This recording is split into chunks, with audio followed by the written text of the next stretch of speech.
Welcome to Seasoned. I'm Marisol Castro. And I'm Chef Plum. Chef, it's so good to see you and your aubergine hair. It's nice to see you as well. I'm excited to be here live in our studio in Gateway Community College here in New Haven. Always great to do the live show, which means we also get to talk to guests. And we get to talk to our favorite guests, our listeners. Our listeners are our absolute favorite guests because this is a show for all the bakers out there. All the bakers. And you don't even have to be a professional baker. No. You could be a neophyte. You could have the inkling to want to bake. Whether you've been breaking bread your whole life, you just started 2 years ago, you will learn so much from today's live show. Absolutely. We got some great guests coming on, and I can't wait and to get into it and start talking to them a little bit, man, because baking is one of those things that, you know, when you go to culinary school, I don't know if people realize this, when you go to culinary school, you choose either culinary arts or baking and pastry. I didn't realize that they were separated. Very, very different. Yeah, very, very different curriculums. Pretty interesting. Unbelievable. Well, I want to hear more about that as I introduce one of our first guests. Carrie Brisson is the head bread baker at King Arthur Baking in Norwich, Vermont, where aside from being the head of bread, how cool is that title? Nicely done. She's also an instructor both in person and online at the King Arthur Baking School. Carrie Brisson, welcome to Seasoned. Hello. Thank you for having me. And Kevin Masse is the baker and owner of Small State Provisions in the Gastro Park in West Hartford. He started off with a cottage bakery in his home in 2019, but he loved the bread so much, he had to expand it to a small brick and mortar inside the Gastro Park in West Hartford.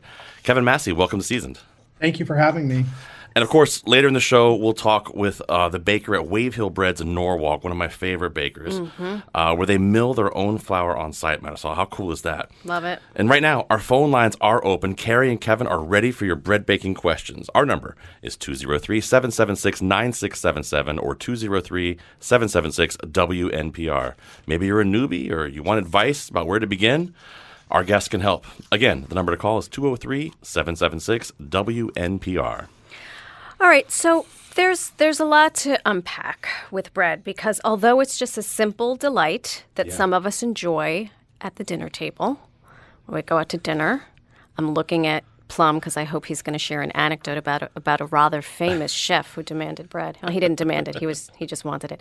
But Carrie and Kevin, I wonder if we can talk about the emotional pull that bread has. Because I know for me personally, bread is comforting. It might be because I equate it to coming home from school and there would be like this crunchy bread and my grandma would make me hot chocolate and I would sit down and eat it. And it was so simple and it was so delicious. So I wonder, we'll start with you, Carrie. What do you think the emotional pull to bread is? Yeah, I think that's a great question. And I completely agree with you that that comforting element is just perfect, right? You have, when I think about bread, it connects me to a sense of this honor and tradition. You know, cultures all over the world have a deep history in bread baking, right? It's ancient. It goes back for so long. So when I bake, I feel connected to that history, you know, by feeding my community, my family. I'm nurturing those that I care about, and it's just very rewarding. And I wonder if when people are baking and feeding others that they love, if they're feeling that connection, that sense of community. That's a serious answer right there. I love it. I mean, that was deep. Kevin, what do you think? Yeah, I agree with a lot of that. For me, bread was always something that my grandmother made. And growing up, I grew up in an Italian-American household. And so, yeah, we always had fresh pizza in the house and fresh bread. And I just feel like bread in general has gotten a rather bad rap with lots of people, moving to low carb diets or whatnot. But, I just think there's something about bread and really good bread that brings people together. And so one of my missions as a bakery owner is I want people to be thinking about, that old way of, you have a loaf of bread, you eat that loaf of bread throughout a day, and that you're getting your bread fresh every day. Yeah, I love that. I think the comfort aspect of it is also what inspired a lot of people to start making bread during the pandemic. I was not one of them, but I know plenty of people who, I made banana bread, but that's a very different type of bread. We're not talking about that type of banana. Counts. But I was making that before the pandemic. But to make bread, the ingredients are pretty simple, but the process can be complicated. Very, very complicated. So who wants to get into this first? Can we spend some time on the basic ingredients for a simple yeasted loaf of bread? Who wants to start, Carrie or Kevin? I can jump in here. So our bread, the primary bread that we make at my bakery, Small State Provisions, is flour, salt, water. So we don't use any commercial yeast in our bread. We rely 100% on natural wild yeast that we cultivate in our starters that we use. And so it really is just about allowing the bread the time that it needs to go through the fermentation and the rising. And the skill of the baker that's baking the bread to know when it hits each of the right stages. And so it's really, for us, it's all in the technique because we don't have anything that we can add to the bread to kind of make it so that it's more, a lot of bakeries will use commercial yeast because it speeds things up if you're doing a huge volume of production. And it also makes things very easy to control. And so that's really, for us, it's flour, salt, water. Yeah, I think that's the basics bread right there. Flour, salt, water. It's not rocket science, but so many other things can affect it, Carrie. Thinking about like the humidity in the air, the temperature in the air. What are some of those factors, Carrie, you can talk about? Yeah, certainly. I think it's complex and it isn't, right? You have to think about, your warmth of water, how warm you're using water. If you use too cold of a water, your yeast isn't going to be active. It's not going to move. You're not going to get the results you need. So there are lots of little factors that you need to kind of think about with these very simple ingredients. For me, thinking about having a person use a scale is a really great tip. Because you get some exact measurements and it's not really an expensive thing to purchase, but it also gives you more of that exact science. And we know that bread baking is a science. Also, you think about, like Kevin mentioned, the amount of time. You want to make sure you have the appropriate amount of time for bread to rise to be successful. I love that she said it's complex, but it isn't. That's how my wife describes me as well. Well, she's not wrong. Yeah, I will agree. It's pretty close. Hey, we got a call here. I want to jump in here, and we've got Elaine giving us a shout here. Elaine, welcome to Season. You have a question about how to develop gluten. Well, yes, I've been trying to bake a nice rye bread for sandwiches. I bake a lot of other breads. I've been doing it since the 70s. In fact, Carrie, I was at one of your classes about 5 years ago, artisan bread baking at home. Nice. Fantastic. Had a great time. My husband went out biking and came back and ate all the stuff that we baked in the morning. But anyway, the rye, I can never seem to get it. I've tried like 3 or 4 different recipes. The texture is like batter bread. It just doesn't have that chewy. It doesn't have any integrity. You know what I mean? Yeah. And I'm not sure. I keep trying. I need it more and more and more. Should I just let it, develop overnight? I don't know. It's a puzzle. Well, Elaine, you've called the right place. I think we got Carrie and Kevin can probably answer that question or at least help with it. Okay, good. Yeah. I'm happy to jump in. I'm sure Kevin will have some tips too. So one of the secrets about rye is that it doesn't have a lot of protein, which means it does not have strong gluten. So you are just working against what the flour wants. So when you want a really nice rise, you're going to have to add another flour in there to support that rye, like an all-purpose flour or bread flour, to give that bread some gluten for you to get a better rise. Does that make sense? Are you trying to do just all rye?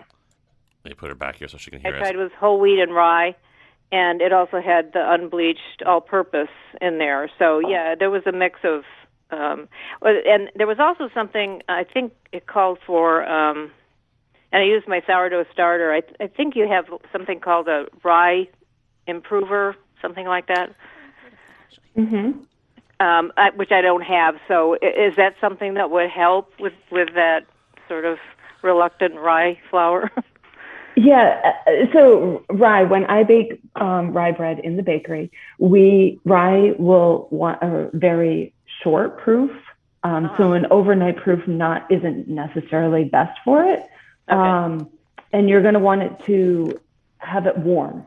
Rye flours really like warm temperatures. When I'm thinking about regular bread, like an all-purpose like baguette, I'm thinking around 76 degrees. When I think of rye, I'm going 82, 84 degrees. So it's a good amount warmer. Try to warm up your water temperature when you're baking and see what that gives you. It's hard because I can't visually see it, but those are some thoughts I have. Kevin, do you have any ideas? Yeah, I mean, I don't bake with a ton of rye in the baker. I mean, we do use about 5% fresh milled rye in our sourdough bread, but it's not, we're not making heavy rye loaves. But the other thing I would say that I found with rye in the past is, I don't know if you're using an auto lease in your recipe, but that little bit of time there where you let just the flour and water sit together to kind of break down some of the proteins can be really beneficial in helping to build that. I have also found that rye likes to be warmer. So depending too on how you're mixing it, you want to factor in, what your water temperature is. If you're using a KitchenAid mixer or something of that sort, that's going to build the friction and that's going to drive up the temperature of your dough. So another factor to think about as well. Well, I think those are some pretty good tips, Elaine. I hope that helps get you down the road there. We jumped, we hurtled. I mean, there's a whole lot of words there. Elaine was like the professional rye baker as far as I was concerned. I was like, wow, I thought I was cool that I knew sourdough. Elaine went straight to rye, and I've got like all sorts of algorithms bouncing across my forehead right now. But can we take a quick step back? Yeah. And just, in the simplest terms, what is the role of first flour? I see what you did there. Then yeast. Oh, this will be full of puns. First flour, then yeast, then water. So whoever wants to answer, what is the role of flour in bread baking? They hate me. They don't want to answer. They're like, why would you ask us that? Kevin, why don't you start with that? Yeah, Kevin, start with that and talk about the role. Yeah, to me, the role of flour is what's going to build your structure. So that's going to have your protein. And what a lot of people don't realize is that flour is 100% gluten-free. Wheat flour is 100% gluten-free until you add water. So as soon as moisture hits it, that's when the gluten starts to develop. So, as bakers, we're always looking at the protein content of flour. We're looking at the ash content of flour. We're looking at the falling rate, which are all formulas when we look at a bag of flour that tell us as bakers, especially bakers at scale, how that flour is going to perform. So, that is how I look at flour, is really the foundation of a piece of bread, and knowing what type of flour you're working with really is about knowing which type of bread you're making. For example, at the bakery, we use 100% organic all-purpose flour for a baguette, whereas for a traditional house sourdough that we're doing, that's using a mix of bread flour plus wheat bread flour plus rye. So it's really, figuring out what your bread is. Okay, so that's a great start. We understand that's what flour does. Carrie, maybe you could just talk about yeast. And what that does, how it actually works, the most basic process. And I just mean the most basic process. The most basic process. So yeast is going to let your dough rise. That's the most basic process. And you need to activate it in some way by adding water to that and the right temperature. You're going to activate it, and it's going to produce some carbon dioxide for it to rise. Unbelievable. Quick offshoot before we hit into our first break. Can you explain the difference between active dry versus instant yeast? Yes, I can. So it's funny because in the bakery we use yet another fresh yeast. So, which is just a different type of yeast, but it all does the same thing. So active dry is going to be a little slower than instant, but when the dough rises, it's going to kind of catch up. You can use it interchangeably, but I would say that instant just makes sense for you to kind of just stick to. Yeah, if you're a neophyte like me. Yeah. Okay. Just why not make it easy on you? And I think I don't have a ton of experience with this, but one of them has to be, I can never remember whether it's the instant or the active dry, that you can just put one of them right in without pre-mixing it with warm water and blooming it, right? Yes, exactly. Yeah. The blooming is very So you important. can There's a just lot of dump it words. right in. There's a lot of words to define there. We got to do it, but we got to take a quick short break, Michayla. We do. Listeners, if you want to share your own bread baking tips or if you have a question, feel free to call us. We've got some experts here with us. Call us 203-776-9677, 203-776-WNPR with all your bread questions. You're listening to Seasoned. We'll be right back.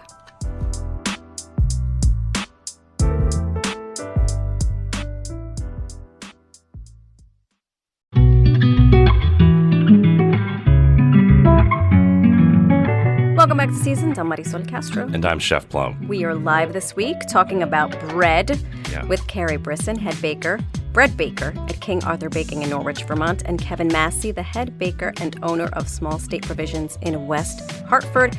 It's right inside the Gastropark, Plum. Yeah, and when you see Kevin's rainbow watch in a photo on Instagram holding something beautiful, you know a bowl of focaccia just came out of the oven, and you need to run down there right now before they sell out. I mean, listen, it goes quick. So if you got a bread question, give us a call. You want to shout out a local baker, give us a call, 203-776-9677. We got a bunch of calls lined up, Marisol. Let's do it. I think we should do a quick rapid fire. Let's do it. Kevin, Carrie, you good with that? Quick rapid fire from listeners?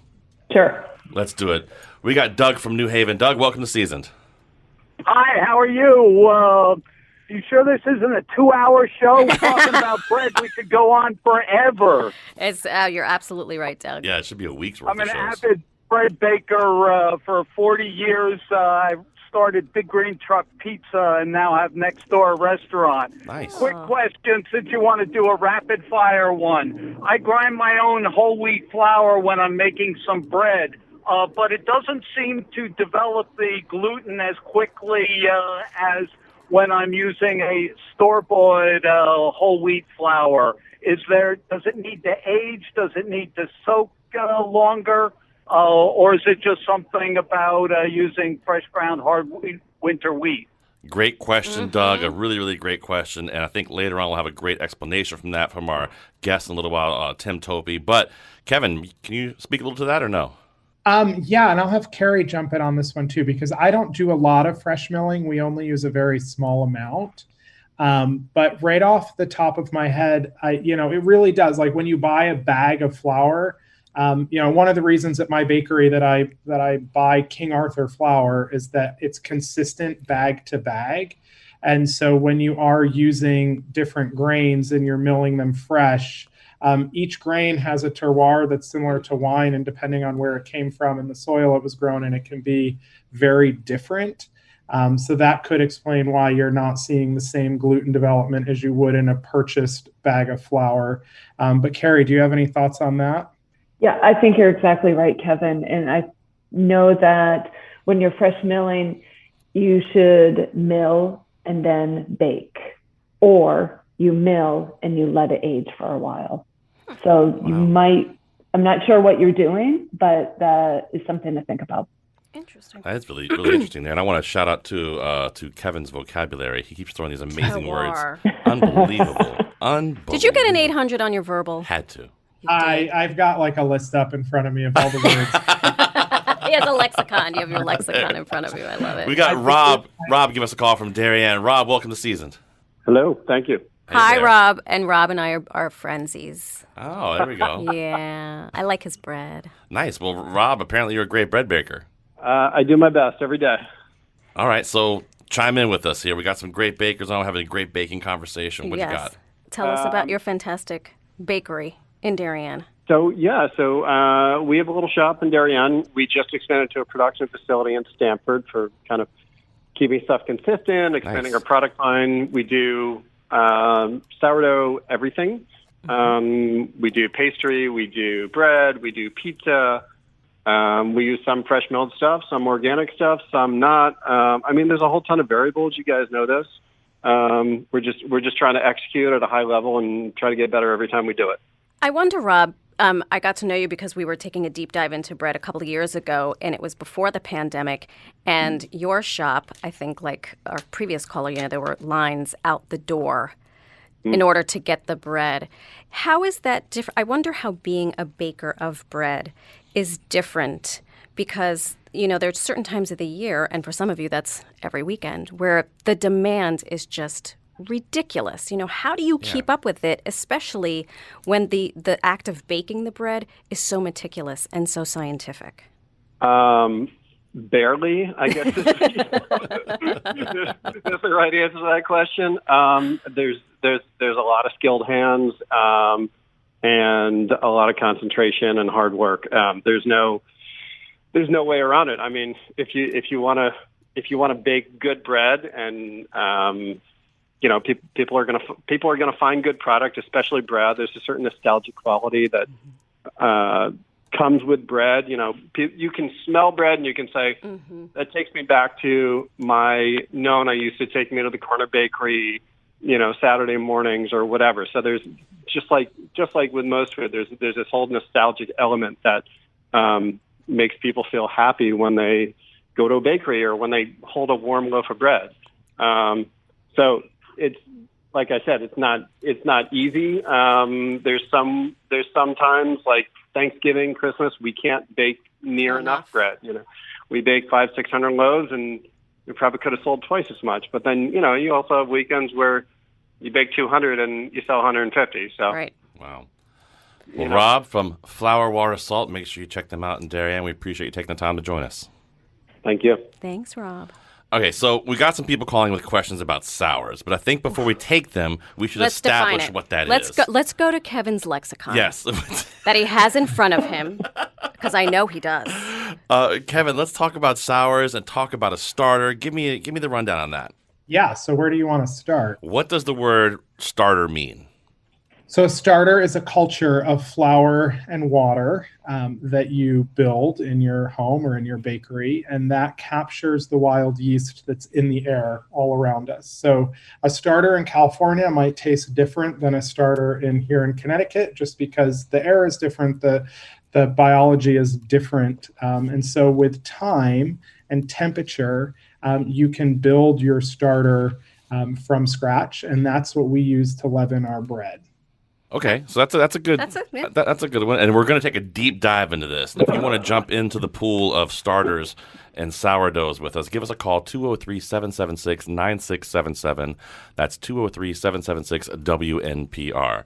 All right, so that's kind of a starting point for sourdoughs. Sheila is calling, and she has a question on how she can make her sourdough more sour. I'm sorry, Alexandra. Alexandra, thanks for joining us on Seasoned. Hi, what a great topic. Thank you for putting this together. I am a huge... Yes, we do need 2 hours. I know. Yes. And I'm a huge King Arthur nerd. I love King Arthur, so I'm so glad they're here as well. But I do have a question about sourdough. I've been baking at home probably 10 years, and I still haven't really figured out how to make the taste of my sourdough more sour. Okay. It's a pretty straightforward question. Yeah, I like that question. Pretty straightforward there. Let's start with Carrie. What do you think? How can Alexandra make her sourdough more sour? I think you can make it more sour by, I'm not sure what type of sourdough you use, but perhaps you want to try a stiff starter. Does that make sense? Do you say a stiff yeah. or a stiff? A stiff. Okay. So I don't know if you're doing, when I say stiff, I mean your portion of flour and water is you're having more flour, less water. Yeah. I understand that. Okay, that's fine. I can try that. You should try that. That will produce a more sour bread. So that's kind of a simple way to start.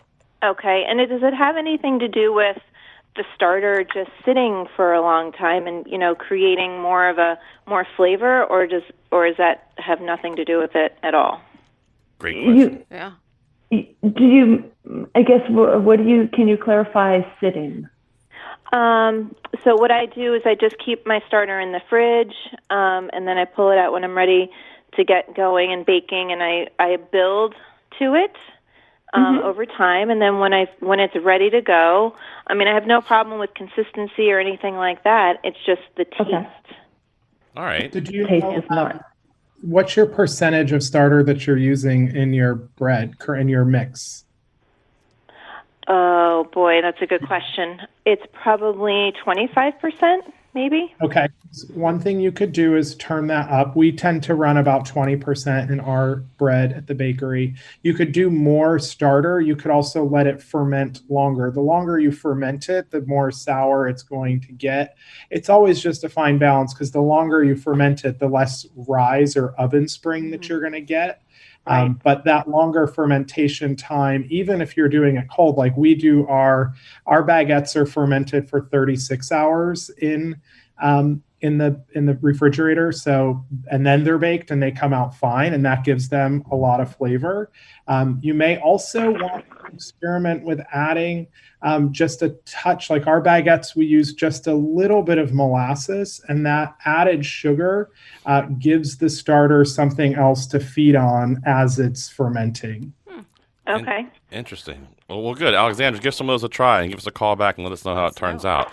I was going to ask that too, Kevin, if we could just let it ferment a little bit longer, as opposed, wouldn't that just make it more sour if it just, before you use it, let it sit and hang out and do its starter thing for a while longer? Yeah, you can, again, the longer the flavor comes from the time and the fermentation. If we do about 24 hours for our fermentation, start to finish.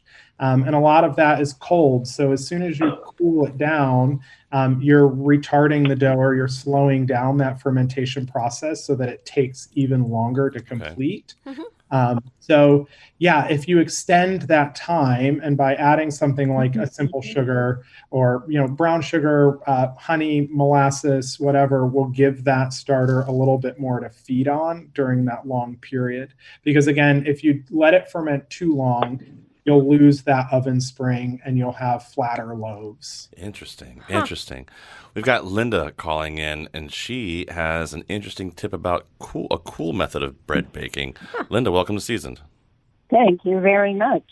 I started bread baking back in the 70s when I had 2 children under the age of 3 at home, and I needed to do something constructive. So I found this recipe in the Hartford Current, and it's called Cool Rise Honey Oatmeal Bread.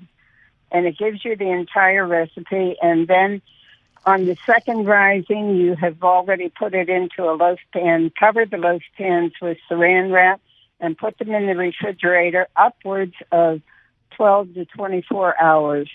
If they're in there that long, you bring them out, sit on the counter for 5 to 10 minutes while the oven heats up, and then lift off the saran wrap because it has already risen to the top of the bread pan, and bake it. And I've always used King Arthur unbleached flour. And this honey oatmeal bread I have made for our preschool at church. I've done demonstrations with the YWCA that was located in Enfield.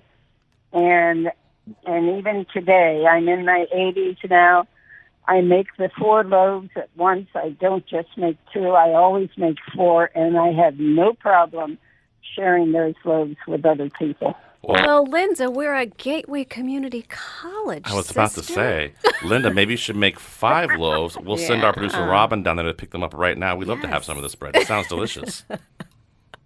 Well, I was figuring I might bake some tomorrow since I'm going to be in the house with all the storm and the rain. That's a perfect time. That's a great time to do it. Linda, thanks for your call. We appreciate you. Thank you so much. Keep baking.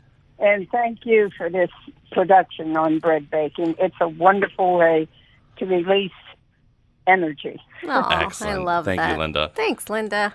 Carrie, when you hear stuff like that, people who just, have been baking for that long, I mean, not only do I look back and say the 70s, it doesn't feel like it was that long ago to me. Then when you do the math, you realize how long ago it actually was.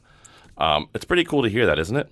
It's very cool. I love it. I love hearing those personal stories. And I think that is a lot of what baking is. It's everyone has these connections, and they're so unique and also so similar, right? Very. Yeah. And when Linda mentions that what she does is exactly what we do in the bakery. Right. So we're all connected. We mix this dough and then we let it ferment overnight, cool, and bake it the next morning. It's just beautiful. And hearing someone like Linda and one of our previous callers who mentioned baking since the 70s, which we're acting as like a different planet we were living on, which I suppose it was. But I have to think that like with anything else, it's practice. You bake a loaf and it comes out all wonky. It takes practice. But there are some things that I think about when I'm baking my bread. And it mostly comes from my children who are like, why is the bread stale? Is there a trick to preserving your bread so that it does not go stale quickly? Because I always do the shut up, run it under the water for a few seconds, and pop it in the toster oven. And now they've gotten to the age where they look at me and they're like, "Really, Marisol?" Run it under the water. I don't know about the water trick, but I do know the toaster is exactly what you should say to them. I mean, bread is going to go stale if you're not putting preservatives into it, and that's okay. You should try to eat it sooner than later, and then as it gets stale, you find other uses for it. You toast croutons. It or turn it into croutons or breadcrumbs or. But you don't have a hack. You don't have a special satchel that you store your bread in. I don't. Shucks, Kevin, do you? So I actually at home, when my customers buy bread at the bakery, we advise them to do this as well. I keep bread cut side out. I don't put it in plastic. That will cause, bread is going to release moisture, which is why it goes stale. And if you have it in a plastic bag, it traps that and makes your crust soggy. Okay. So we send our customers home with bread wrapped in a brown paper bag. I say leave the bread in the bag. Don't cut it until you're ready to enjoy it. In our house of two, we can eat a whole loaf in a day. So I always say the best way to keep it fresh is just eat it quickly. Yeah. But, also if I've got excess bread or if I'm bringing too much bread home, I slice it up and put it right in the freezer, and then I toast it right from frozen. That Perfect. Works too. And I like that. If you want to call in and have Marisol explain to you how to put water on your bread, then toast it. Our number is 203-776-9677. That's 203-776-WNPR. Before we go to break, we'll take one more quick call. We've got Sheila from East Hampton. She's shouting out the brewers out there. Sheila, welcome to Seasoned. Hi, thanks for taking my call. I don't have a question. I just have a comment about brewers, especially Connecticut microbrewers. My husband's one of them, and when they have free time and you think they'd be doing something else, my husband is obsessed with baking sourdough bread and then pizza once a week. How about that? And I know a couple other brewer friends, and it makes sense when you think about it because of the beer and the bread. But I mean, they're texting at night. I'm like, oh, he's talking about beer with one of his friends. He's like, no, he just sent me pictures of this loaf, lopsided. He's all upset. I love it. So it's really, I think there's this little, and brewers are very competitive. There's these homebrew competitions. Right. I think you could do a professional brewer bread bake-off. I like this. Hey, and brewers are experts on yeast. And just do me a favor, see if your husband won't text me the picture of the lopsided loaf. I don't know if I want to see that. Thanks, Sheila. Oh, my God. Yeah, take care. Thank you so much, listeners. We're talking about bread. If you need advice about starters, babkas, how to press your fingers into an oily focaccia or ciabatta dough, we can help. Ask your question live on the air. Call us 203-776-9677, 203-776-WNPR. You're listening to Seasoned.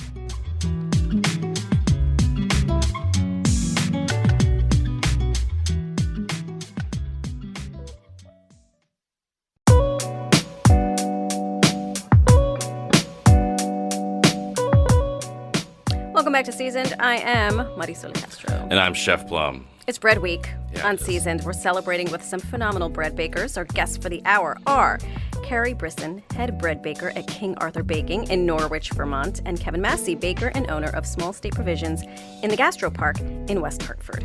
We want to bring another baker on, another great local baker who I had the lovely opportunity to hang out with a couple of years ago. Tim Topi is another baker who you guys have to know about. He's the owner of Wave Hill Breads in Norwalk. In 2020, Wave Hill Breads was named one of the 100 best bakeries in America by Food and Wine magazine. We asked Tim to join us because we want to know more about his philosophy around milling local organic flour on site. He actually mills his own flour at the bakery. Tim, welcome to Seasoned. Happy to have a chance to talk to you again. Hello, everyone, and it's a pleasure talking to you, Chef Plum. You are one of those chefs that one time you meet, you inspire, and it's a lot. We had a lot of fun. Inspiration. Yeah. Yes, we had a lot of fun the time that we met at the bakery. Thanks, man. So yeah, milling the grains is one of the techniques that we do here. We mill a lot of them, and we mill at least 9 types of grains. Majority of them are organic, almost like all of them. But sometimes it's hard to find 100% organic. At least 7, 8 of them are all certified organic. And what the benefits of having grinding organic grains? It's one, you're supporting local business, and you get the freshness that you don't get with imported products. Right. Tim, what do you use to mill the grains? What is that process like? We have 2 small stone mills, and they are very small but efficient. They do take at least 1 hour to grind 40 pounds of grains. And they're very, very good, amazing because you can adjust them in different type of beds that you need to grind the grains. For example, for the multigrain, you'll leave it more coarse. And for the sourdough, which we use almost over 40% of the organic berries, you crush them instead, grinding them very fine.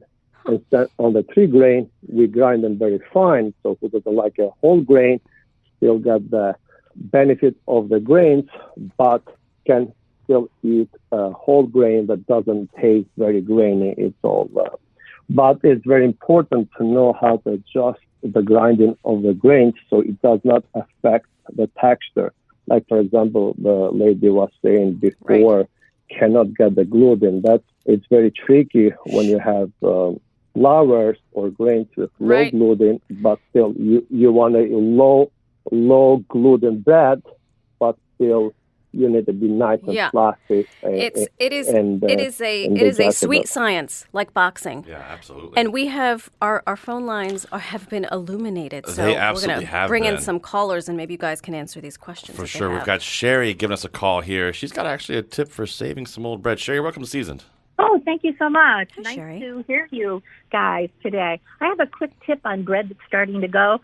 Sometimes my daughters will bring me too much bread, and if I don't have room in the freezer and I see little white spots starting, I'll cut the white spots off, pop them in the toaster, toast them lightly, stagger them on a paper towel, bread, paper plate or something like that, let them dry, and then I put them in a plastic bag, and I'll pull them out for breakfast the next morning or croutons in my salad or soups, so I don't let them go to waste.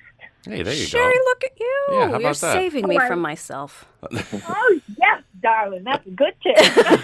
How about that? There you go. Sherry, thanks for your call. We Thank you, appreciate Sherry. that. And did you hear that? She was happy to hear my voice. Did you hear that? That was nice of her to say. She loves it. Hey, we've got Len calling from Cheshire. He's got some tips making pizza dough. And you know who makes a great pizza dough, actually? Tim. Tim makes a fantastic pizza dough. Len, let's talk pizza dough. Hi, yes. I'd love to get some tips on pizza dough, especially looking for tips on how to make a crust that has a very crispy bottom, maybe even a little bit oily, like a pan pizza, but not made in a pan, and nice light fluffy inside. Okay. We could definitely help with that, Lynn. Here, you keep listening. We'll keep helping with that. That's easy. And you guys can give us a call here at 203-776-9677. That's 203-776-WNPR. Shout out your favorite local bakery before we have to hit on down the road. Talking about pizza dough, all right? Yeah. Especially here in Connecticut. And Carrie, I'm not sure if you know, but we're kind of the pizza capital of the entire galaxy. And yes, we're bragging. I might have heard. Okay, I'm just checking. And Kevin, I know you can shout out to that too, right? Yeah. But I want to start with Tim because, Tim, you make a fabulous pizza dough. Our caller's question there on how to make it a little crispier. I'm not sure if it has so much to do with the dough as does the cooking process, but Tim, any tips? So, yes, the tips are the biggest thing is hydration. How to get 100% hydrated dough that you can still work on it without getting all your fingers around the dough and not getting the shape. So then it comes with the experience that the longer you work with the dough, more experience is like driving a car like 110 or 130 and not getting an accident Yeah, totally. So that's when it comes. You can play with the hydration. More hydrated it is, more crispy you get, and the fermentation. At least you need over minimum, even like a 6 hours fermentation to get crust. Wow. 6 hours, you will not be able to get any crust because the dough does not have enough time to rise and to create all the bubbles inside. And you got to have those bubbles. So that makes it nice and hydration fluffy. and fermentation are the biggest key, yeah. Oh, how about that? Kevin, what about you? You got any tips on pizza dough? Yeah, so we do. We use a focaccia dough for our pizza. So we actually have started doing monthly pizza pop-ups at our bakery, which we run in the evenings. Love it. We did our first one a couple of weeks ago, and we sold out in 35 minutes. Wow. Dang. Fantastic. But we do use a pan. So we're doing more of a pan pizza, like a Detroit-style pizza. Style, right. And that, again, it's a high hydration dough, and we do use a good bit of olive oil in the pan, which gives us the crispy bottom. And because it's a long fermented sourdough, we get that nice bubbly texture. It is hard, the higher the hydration is, the harder the dough is going to be to work with free form. I personally also think our baguette dough, which runs about 72% hydration, makes a phenomenal pizza crust, but that's going to make more of a Neapolitan style pizza that's going to have a drier crust with, uniform bubbles around the edge. So it really is dependent on which type of pizza you're trying to make. Yeah, for sure. Carrie, how about you? Any tips on pizza dough?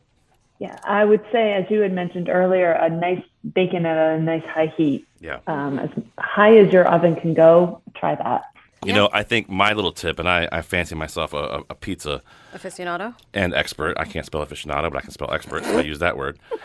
With me, I want to make sure your oven is nice and hot first. Don't just turn your oven on 500 and then wait 5 minutes and go and do it, especially if you're using a stone. Let that stone get nice and hot first before you cook on it. Have a glass of wine.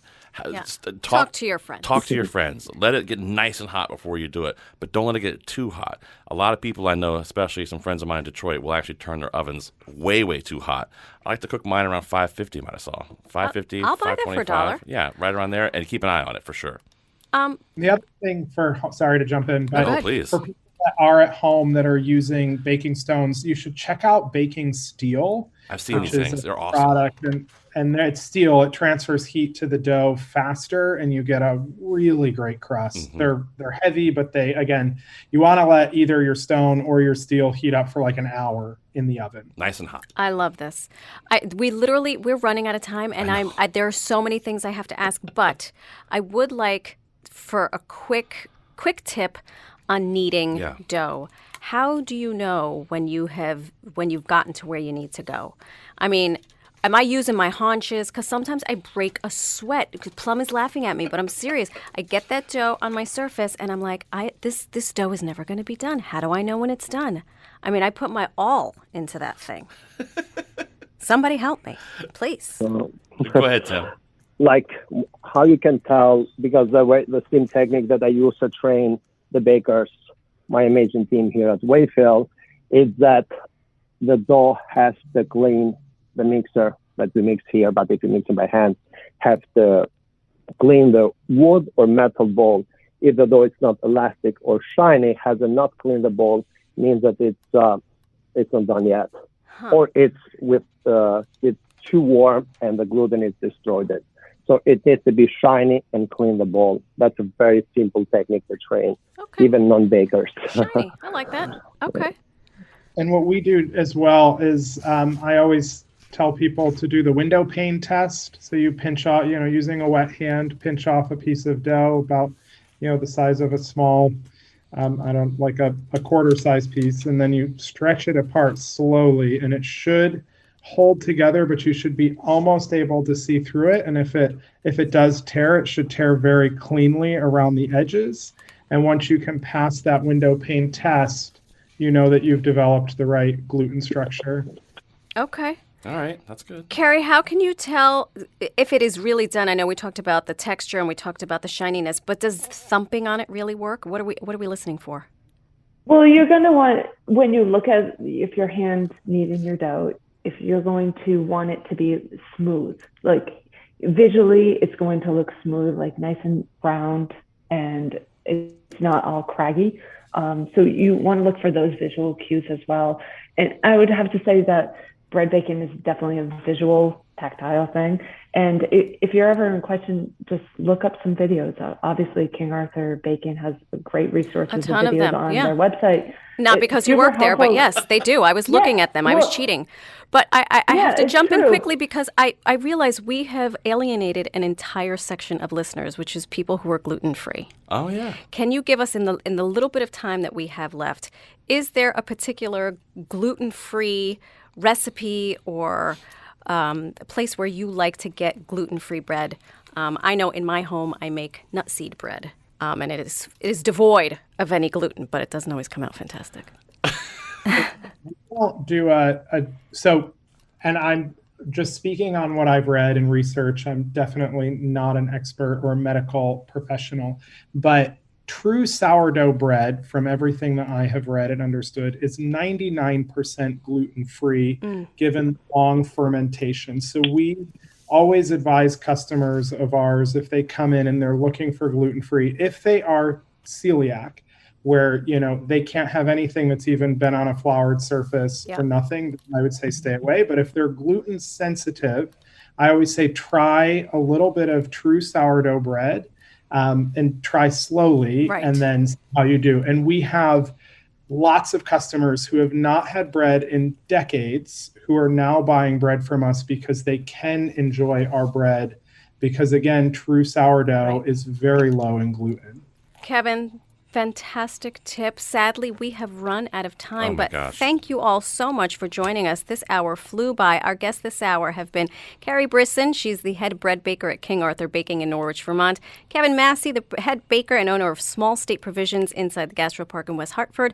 And Tim Topi. He's the master baker and owner of Wave Hill Breads in Norwalk. We need 3 more episodes of this to do, or another couple hours, right? I think so. Honestly, season is produced by bread lovers Robyn Doyon-Aitken, Catie Talarski, Gene Amatruda, and he's the guy who ran our board today, so a big shout out to Gene. Our interns are Sara Gasparotto and Michayla Savitt. I'm Chef Plum. And I'm Marisol Castro. Thanks so much for listening, everyone. Have a fantastic week. I'm going to have some bread.